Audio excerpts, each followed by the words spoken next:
इस देश में बम बारूद तोप मिसाइल सबकी रफ्तारें तेज हैं। चांद पे पहुंचने की रफ्तार जो है तेज है। राइफल से निकलती हुई गोली की रफ्तार भी जो है तेज है। और छोटे छोटे बच्चे जो साइकिल खरीदते हैं, उन छोटे बच्चों की साइकिल की रफ्तार भी इन बच्चों को चाहिए।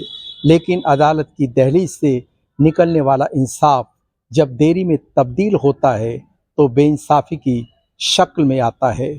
और ये तारीखें मन मन झोंकों में इस तरह से झूमती हैं जैसे कोई कैलेंडर हवा के झोंकों में झूमता है। एक विशेष खबर का मैं जिक्र कर रहा हूँ। लखन पासी सरोज, ये वो शख्स है जो 48 साल जेल में काट चुका है, लेकिन अदालत ने अब ये माना कि ये बेगुनाह है और इसकी रिहाई हो गई है। ये अपने घर आ गया है, लेकिन तमाम इसके साथी अब इस दुनिया में नहीं हैं जिन्हें ये कह सके कि मुझे देरी से सही लेकिन इंसाफ तो मिला है। तमाम साथी जो है इस दुनिया छोड़कर जा चुके हैं। और फ़र्ज कीजिए 100 साल की ये उम्र पूरी नहीं करते तो ये भी जेल में मर चुके होते। लेकिन 103-4 साल की उम्र में ये रिहा हुए हैं और अपनी बेटी के घर आए हैं। पूरी तरह से दुनिया बदल गई है। इनके पास अब जैसे कुछ भी नहीं बचा है। न वो घर बचा है, न वो परिवार बचा है, न वो ज़िंदगी बची है, न वो सपने बचे हैं। कुछ बचा है तो सिर्फ आँखों में नमी बची है, आँखों में सवाल बचे हैं। अपनी बेटी के घर ये लौट आए हैं।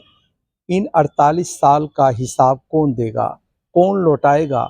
48 साल के ये बेहतरीन बरस जो ये आदमी जी सकता था, और जो जेल की दीवारों और सलाखों के पीछे जिसने ये वक्त बिता दिया। कहीं जब बारिश आएगी इसके घर आंगन पर, तब इनकी बेटी इनसे कहेगी कि देखो तुम्हारी आंखों के बादल आसमान में जाकर बरसने लगे हैं। और ये संसद की दहलीज को गीला कर रहे हैं, न्यायपालिका की चौखट को गीला कर रहे हैं, और वो तमाम सवाल पूछ रहे हैं जो तुम्हारी तकलीफ़ और आत्मा से निकल रहे हैं। 48 साल का वक्त छोटा नहीं होता। पूरी की पूरी दुनिया बदल गई है। लखन पासी सरोज की शाख से फूल टूट जाए और वो खिला रहे तो उसके खिले रहने के कोई मायने नहीं होते। और आसमान से बरसता हुआ पानी जैसे कह रहा है कि ये लखन पासी सरोज के आँखों का पानी है जो बरस रहा है। एक एक आंसू एक एक सवाल की तरह संग्रह बन गया है जो आसमान से प्रकाशित हो रहा है। इनकी बेटी कहेगी कि देखो पापा, आसमान साफ हो गया है तुम्हारी तरह, जैसे तुम बेकसूर निकले, बेदाग निकले। लेकिन देरी से मिलने वाला इंसाफ भी तो सबसे बड़ी बेइंसाफ़ी है। युद्ध स्तर पर बड़े पैमाने पर इंसाफ व्यवस्था में सुधार की ज़रूरत है। Mukesh Sodhi, news line Hindi.